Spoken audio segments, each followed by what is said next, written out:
Good morning, everyone. Myself, Dr. Bharat Singh Meena, Assistant Professor in Chemistry, Government College, Kota. पिछले व्याख्यान में हमने chemistry of elements of first transition series के properties of elements of first transition series में electronic configuration, atomic and ionic radii and ionization potential के बारे में अध्ययन किया था।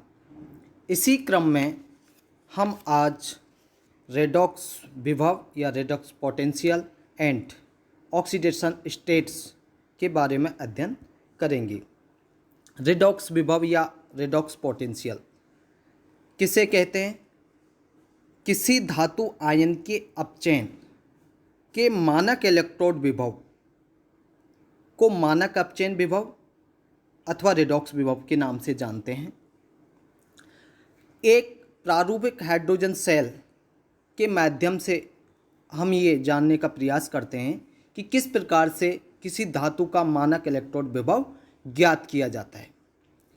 यदि किसी सेल के एक भाग में एक मानक हाइड्रोजन इलेक्ट्रोड लगाया जाए, जैसे ये एक प्रारूपिक हाइड्रोजन सेल का हम उदाहरण ले रहे हैं, इसमें इसके एक भाग में एक मानक हाइड्रोजन इलेक्ट्रोड लगाया हुआ है और दूसरे भाग में 298 केल्विन पर किसी धातु आयन के एक मोलर या हम कहें 1m बिलियन में उसी धातु का इलेक्ट्रोड लगाया जाए और इन दोनों भागों को एक लवण सेतु के माध्यम से जोड़ दिया जाए, तो उस सेल का जो विभव आएगा उस धातु का मानक इलेक्ट्रोड विभव होगा, क्योंकि हम जानते हैं कि मानक हाइड्रोजन इलेक्ट्रोड का विभव शून्य मानते हैं।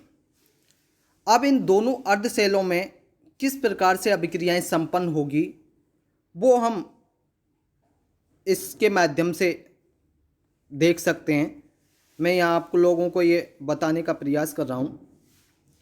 ये एक अर्ध सेल है जिसमें ये 1m धातु विलयन का इलेक्ट्रोड है। इसी प्रकार से ये मानक हाइड्रोजन इलेक्ट्रोड विभव लगाया हुआ है, इसको एक सेतु के माध्यम से जोड़ दिया गया है और इसका वोल्ट ज्ञात करने के लिए एक वोल्टामीटर लगाया गया है। अब इसमें किस प्रकार से अभिक्रिया पूर्ण हो रही है, यहाँ हम देखते हैं कि m कोई धातु है जो इलेक्ट्रॉन त्याग के m+ आयन में परिवर्तित हो जाती है और हाइड्रोजन आयन 2 इलेक्ट्रॉन ग्रहण करके H2 गैस में परिवर्तित हो रहे हैं। अगर हम इस संपूर्ण अभिक्रिया को देखें तो 2m एक धातु है और 2 हाइड्रोजन आयन अभिक्रिया के दौरान m धातु आयन में बदल जाती है और हाइड्रोजन गैस के रूप में परिवर्तित हो रहा है। इस अभिक्रिया से हम ये देखते हैं कि सेल के इलेक्ट्रोड विभव का मान धनात्मक अगर आएगा तो अभिक्रिया फॉरवर्ड डायरेक्शन में चलेगी या कहें अभिक्रिया अग्र दिशा में चलेगी, और ऐसी धातुएं क्या करेंगी? अम्लों के साथ क्रिया करके हाइड्रोजन गैस मुक्त करती हैं। यदि इसका अपोजिट देखें, सेल के इलेक्ट्रोड विभव का मान ऋणात्मक हुआ तो अभिक्रिया विपरीत दिशा में चलेगी और ऐसी धातु अम्लों के साथ अभिक्रिया करके हाइड्रोजन मुक्त नहीं करेगी। अगर धनात्मक आता है तो हाइड्रोजनों के साथ अभिक्रिया करके अम्लों के साथ अभिक्रिया करके हाइड्रोजन गैस मुक्त करती है, और ऋणात्मक आती है तो अम्लों के साथ क्रिया करके हाइड्रोजन मुक्त नहीं करती।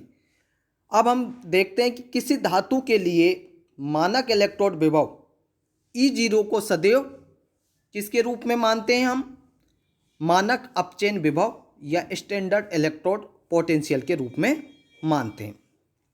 और इसी मानक अपचयन विभव को किसी धातु आयन के अपचयन के मानक इलेक्ट्रोड विभव को मानक अपचयन विभव अथवा रेडॉक्स विभव कहते हैं। अब हम ये देखते हैं कि मानक अपचयन विभव का मान यदि ऋणात्मक है तो इससे यह कंक्लूजन निकलता है कि धातु कौन सी प्रकृति की होगी? अपचायक प्रकृति की। लेकिन यदि मानक अपचयन विभव का मान धनात्मक आता है तो धातु ऑक्सीकारक प्रकृति की होगी या ऑक्सीकारक प्रकृति को शो करेगी। हमें इस सीरीज के ये एक सारणी दी हुई है और ये फर्स्ट सीरीज के ट्रांजिशन एलिमेंट्स के मानक इलेक्ट्रोड विभव को बता रही है। इस सीरीज को अगर हम ध्यान से देखें तो इसमें स्कैंडियम से लेके टाइटेनियम और वेनेडियम और अंत में हम देखते हैं कि कॉपर एंड जिंक तक अगर इस सारणी का अवलोकन करें तो कोबाल्ट, कॉपर के Cu+ एंड Cu2+ के E0 के मान या कहें मानक अपचयन विभव के मान धनात्मक आते हैं। बाकी अन्य सभी फर्स्ट ट्रांजिशन सीरीज के एलिमेंट्स के जो वैल्यूज हैं मानक इलेक्ट्रोड विभव के वो ऋणात्मक आते हैं। तो इस सारणी का अवलोकन करने से हम ये निष्कर्ष या कंक्लूजन निकाल सकते हैं कि cobalt, copper plus and copper 2+ युग्मों के लिए E0 का मान धनात्मक है। अर्थात हम ये कहें कि कॉपर के अतिरिक्त समस्त धातुएं अम्लों के साथ क्रिया करके हाइड्रोजन को मुक्त करना चाहिए और इन तत्वों के जो इलेक्ट्रोड विभव के मान हैं हालांकि S ब्लॉक के तत्वों से कम हैं, केवल कॉपर अपवाद को छोड़ दें तो। अतः होना क्या चाहिए, इनके ऋणात्मक मान के आधार पर क्या होना चाहिए, इन्हें धीरे धीरे वाटर से रिएक्शन करके हाइड्रोजन को मुक्त करना चाहिए और किसकी तरह व्यवहार करना चाहिए, तीव्र अपचायकों की भांति व्यवहार करना चाहिए। लेकिन वास्तव में ऐसा नहीं होता, केवल मैग्नीज ही ऐसा बिहेव करता है। उसके अतिरिक्त समस्त धातुएं जल व अम्लों के प्रति अपना उदासीन व्यवहार ही प्रदर्शित करती हैं और यही इनका प्रमुख लक्षण भी है। मानक अपचयन विभव के ऋणात्मक मान होने के बावजूद भी ट्रांजिशन मेटल्स अधिक क्रियाशील नहीं होती या क्रियाशील नहीं होती हैं। इसका भी कारण है। इसका क्या कारण है? इसका पहला मुख्य कारण है कि अधिकांश धातुओं पर उनके ऑक्साइडों की एक ऐसी परत चढ़ी रहती है जो धातुओं को क्या करती है, प्रोटेक्ट करती है। दूसरा इसका महत्वपूर्ण कारण है कि इनके आयनन विभव तथा वाष्पीकरण ऊष्मा के मान हाई होते हैं और इनके आयनों के जलयोजन ऊष्मा के मान लो होते हैं। इसीलिए ये ऋणात्मक मान होने के बावजूद भी क्रियाशील नहीं होती हैं। दूसरा इसका संक्रमण धातुओं का जो गुण है वो है आज हम जिसके बारे में अध्ययन करने जा रहे हैं, ऑक्सीडेशन स्टेट्स या कहें ऑक्सीकरण अवस्थाएं। ऑक्सीकरण अवस्थाएं ये एक महत्वपूर्ण कैरेक्टर है ट्रांजिशन एलिमेंट्स का और ये सभी क्या करते हैं, वेरिएबल वैलेंसी या परिवर्तनीय संयोजकता प्रदर्शित करते हैं। और जो ऑक्सीकरण स्टेट का जो स्टेप है वो संयोजकता से ज़्यादा उपयुक्त पद मानते हैं। अब हम कहें कि ऑक्सीकरण अवस्था किसे कहते हैं तो हम देखेंगे कि कोई यौगिक जिसके साथ अन्य परमाणु जो जुड़े हुए हैं उनको अगर जो जुड़े हुए परमाणु हैं उस यौगिक से उनको आयनों के रूप में अगर हम पृथक कर दें तो क्या होगा, उस तत्व की ऑक्सीकरण अवस्था उस आवेश के बराबर होगी जो उस तत्व के परमाणु पर रह जाती है। हम और इसको उदाहरण के माध्यम से समझते हैं। MgCl2 कोई यौगिक है, Mg से जुड़े हुए दोनों Cl को परमाणुओं को अगर Cl- के रूप में निकाल दिया जाए तो Mg पर 2 धनावेश आ जाएंगे और यहाँ Mg की जो ऑक्सीकरण अवस्था होगी या ऑक्सीडेशन स्टेट होगी वो +2 होगी। हम जानते हैं कि संक्रमण धातुओं के जो बाह्यतम कोष होता है 4s वाला होता है और उस 4s में एक अथवा 2 ही इलेक्ट्रॉन होते हैं। इन सब की ऑक्सीकरण अवस्थाएं क्या होंगी, बाह्यतम कोष में 1 या 2 इलेक्ट्रॉन होने के कारण 1 या 2 होनी चाहिए। केवल स्कैंडियम ही ऐसा है जिसकी 3 ऑक्सीकरण अवस्था है, बाकी सभी की +2 ऑक्सीकरण अवस्थाएं दर्शाते हैं। केवल कॉपर +1 भी ऑक्सीकरण अवस्था दर्शाता है।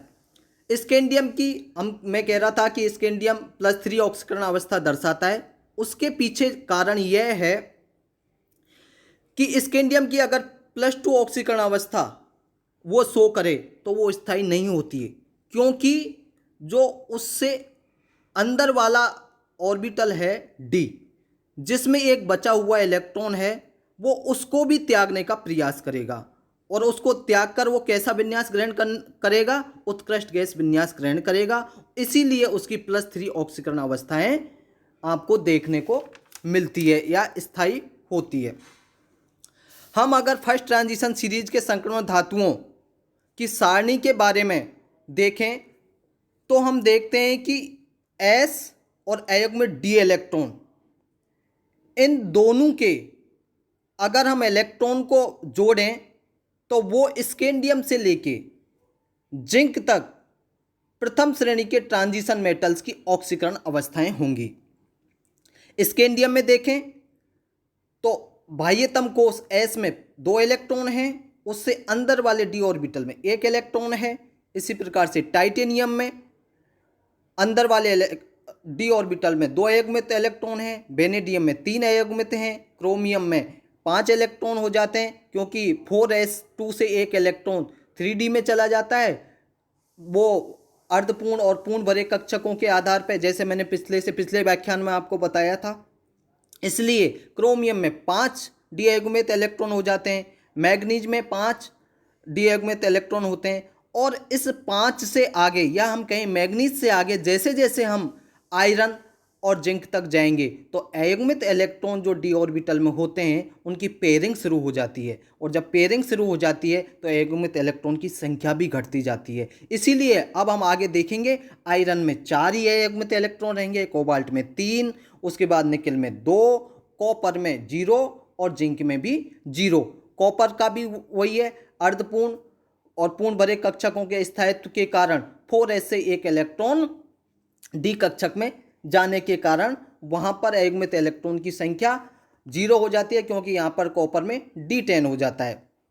तो अब हम इसको सारणी के आधार पर ये कह सकते हैं, अगर s ऑर्बिटल जो बाह्यतम कोष में है और उससे अंदर वाला ऑर्बिटल d ऑर्बिटल जिसमें अयुग्मित इलेक्ट्रॉन हैं, अगर उन दोनों की संख्या को जोड़ दिया जाए तो ट्रांजिशन एलिमेंट्स की ऑक्सीकरण अवस्थाएं प्राप्त हो जाती हैं। यहां पर हम देखेंगे अगर स्कैंडियम से मैग्नीज तक अधिकतम ऑक्सीकरण अवस्थाएं बढ़ती जाती हैं, जैसा मैंने अभी बताया था। क्यों? क्योंकि इसमें अयुग्मित डी ऑर्बिटल में अयुग्मित इलेक्ट्रॉन की संख्या भी बढ़ती जाती है। और कौन सी ऑक्सीकरण अवस्थाएं, इतनी सारी ऑक्सीकरण अवस्थाएं, +2 +3 जैसे जैसे हम बढ़ते जाएंगे 7 तक है, तो कौन सी ऑक्सीकरण अवस्थाएं स्टेबल होगी, एग्जिस्टेंस में होगी, ये किस पे डिपेंड करेगा? जो रिडॉक्स रिएक्शंस होगी उसमें धातु और लिगेंड के सिस्टम के ऊपर। उदाहरण के तौर पर मैं आपको ये बताता हूं कि किस प्रकार से ये अपनी अवस्थाएं शो करते हैं। जैसे मैंने अभी आपको इस सारणी के माध्यम से मैं अभी एक्सप्लेन कर रहा था, तो आप यह देखेंगे कि अयुग्मित डी इलेक्ट्रॉन की संख्या स्कैंडियम से मैग्नीज तक बढ़ती जा रही है, बाद में ये कम होती जा रही है। उसका कारण है कि डी ऑर्बिटल में इलेक्ट्रॉन की पेयरिंग शुरू हो गई है, और ये एस ऑर्बिटल के जो बाह्यतम कोष में होते हैं वो इलेक्ट्रॉन हैं। इन दोनों को अगर हम जोड़ते जाएं, स्कैंडियम के लिए अगर हम देखें तो इसकी +2 एंड +3 ऑक्सीकरण अवस्थाएं प्रदर्शित कर रखी हैं, जिसमें +3 ऑक्सीकरण अवस्था अधिक स्थायी होती है, क्योंकि एस ऑर्बिटल से 2 इलेक्ट्रॉन निकलने के बाद अंदर का डी ऑर्बिटल का इलेक्ट्रॉन भी अपना इलेक्ट्रॉन त्याग के स्थायी ऑक्सीकरण अवस्था ग्रहण करने का प्रयास करेगा। इसी प्रकार से टाइटेनियम में अगर हम इन दोनों को जोड़ें तो 4 होता है, और ये 4 ही ऑक्सीकरण अवस्थाएं प्रदर्शित कर रहे हैं। वेनेडियम में भी अगर हम 2 + 3 अयुग्मित इलेक्ट्रॉन को जोड़ें तो 5 आपको ऑक्सीकरण अवस्थाएं यहाँ प्रदर्शित हो रही हैं। इसी प्रकार से क्रोमियम में भी अगर हम देखें तो 4s में 1 और 5 अयुग्मित इलेक्ट्रॉन दोनों को मिला के 6 ऑक्सीकरण अवस्थाएं। मैग्नीज में भी आप इन दोनों को जोड़ेंगे तो 7 ऑक्सीकरण अवस्थाएं। अब हम आगे ये देखेंगे, ये महत्वपूर्ण है क्योंकि यहाँ पर डी अयुग्मित इलेक्ट्रॉन की संख्या घटती जा रही है, इसलिए आपको ये 4 दिखाई दे रहा है, और ये 3 आपके दिमाग में ये आएगा कि ये यहाँ 5 के बाद ये घटना शुरू क्यों हो गया। तो इसका सीधा सा ये है कि डी ऑर्बिटल में अयुग्मित इलेक्ट्रॉन की संख्या कम होना शुरू हो गया है, इसलिए यहाँ पर ये 4, उसके बाद 3, 2 इस प्रकार से है। और इनको भी अगर हम जोड़ेंगे तो आपकी 6 ऑक्सीकरण अवस्थाएं, कोबाल्ट की 4, निकेल की 3, कॉपर की 2 और जिंक की 2। इसके आधार पर हम ये बता सकते हैं कि स्कैंडियम से मैग्नीज तक जाने पर अधिकतम ऑक्सीकरण अवस्थाओं की संख्या बढ़ती जा रही है। उसका कारण भी यही है कि आयोग में डी इलेक्ट्रॉन की संख्या बढ़ती है। अब जैसा कि मैंने अभी ये बताया था कि कौन सी ऑक्सीकरण अवस्था अस्तित्व में होगी और ये हम किसके बिहार पर बता सकते हैं, तो ये रिडॉक्स रिएक्शन के बिहार पर बता सकते हैं। और ये धातु लिगेंड सिस्टम में जब रिडॉक्स रिएक्शन होती है उस पर डिपेंड करता है। जैसे हम बेनेडियम धातु का उदाहरण लें तो बेनेडियम धातु हैलोजन के साथ क्रिया करके बेनेडियम पेंटाफ्लोराइड भी बनाएगा, बेनेडियम टेट्राक्लोराइड भी बनाएगा और बेनेडियम ट्राइब्रोमाइड भी बनाता है। इसका कारण क्या है कि इसकी जो +5 ऑक्सीकरण अवस्था में बेनेडियम क्या होता है, तीव्र ऑक्सीकारक होता है, जिसके संपर्क में अगर ब्रोमाइड और आयोडाइड जैसे तीव्र अपचायक आयनिक अवस्था में नहीं रह पाती और ये तुरंत क्या करते हैं, हैलोजन को मुक्त करते हैं। इसीलिए बेनेडियम +3 अवस्था में रहता है। अगर हम फ्लोराइड का भी एग्जाम्पल लें तो फ्लोराइड जैसे छोटे आकार, फ्लोराइड का आकार छोटा होता है और वो अधिक विद्युत ऋणात्मक गुण प्रदर्शित करता है। इसलिए क्या होगा कि वो अत्यंत कठिनाई से ऑक्सीकृत होता है। +5 ऑक्सीकरण अवस्था में बेनेडियम पेंटाफ्लोराइड जैसा यौगिक बनाता है। अब हम फ्लोरीन की भांति ही ऑक्सीजन को भी देखें तो उसका भी आकार छोटा होता है, अधिक ऋण विद्युतीय तत्व होता है। तो ये क्या करेगा, ऑक्साइड आयनों के साथ ये उच्च ऑक्सीकरण अवस्था वाले यौगिक बनाते हैं। कौन, ऑक्सीजन हाई ऑक्सीकरण अवस्था वाले यौगिक बनाते हैं। जैसे बेनेडियम के साथ अगर ये ऑक्सीजन अपना बनाएगा ऑक्साइड तो बेंडेट आयन या कहें BO4 3- बनाएगा। क्रोमियम के साथ +6 ऑक्सीकरण अवस्था में क्रोमेट आयन बनाएगा जिससे CrO4 कहते हैं। इसी प्रकार से मैग्नीज +7 अगर उसकी ऑक्सीकरण अवस्था है हाईएस्ट तो ऑक्सीजन क्या करेगा, परमैंगनेट आयन MnO4- आयन बनाएगा जो स्थायी होते हैं। इसके अतिरिक्त एक और भी इनका महत्वपूर्ण योगदान होता है। क्या होता है, अगर इनका मीडियम जैसे अम्लीय माध्यम है तो उसमें ये कौन सी करण अवस्थाएं दर्शाएंगे, निम्न ऑक्सीकरण अवस्थाएं स्थायी होती हैं।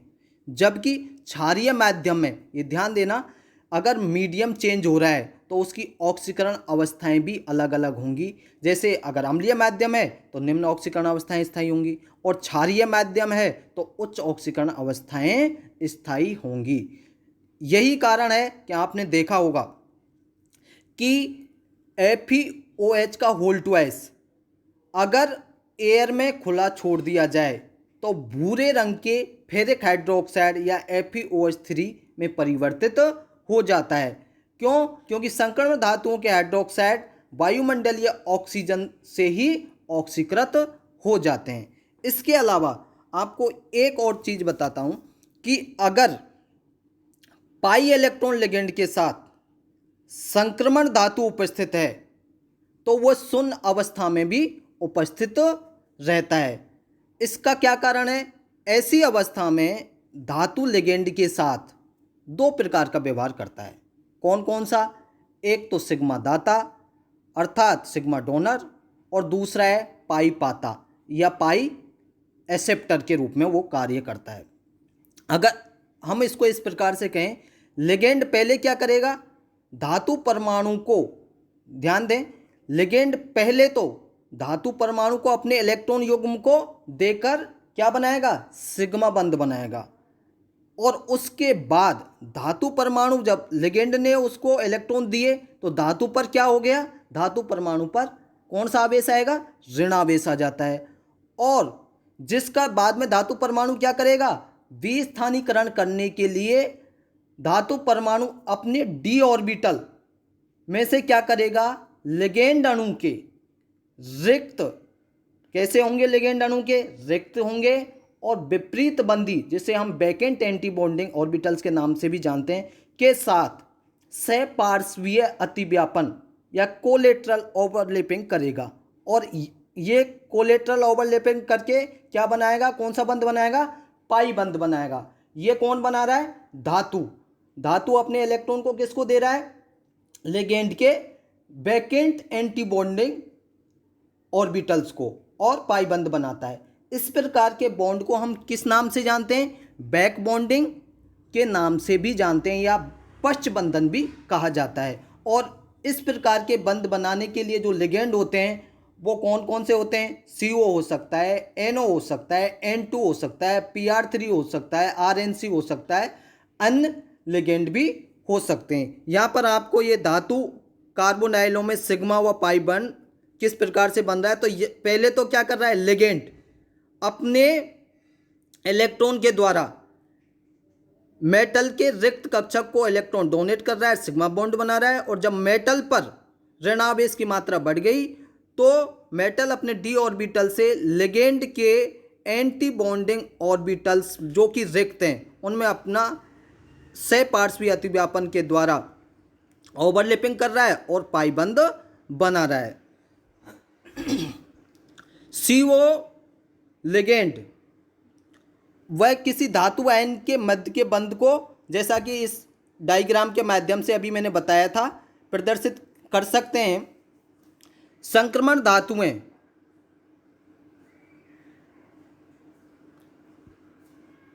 प्रदर्शित कर सकते हैं। संक्रमण धातु आयनिक और सहसंयोजक दोनों प्रकार के बंध बनाते हैं।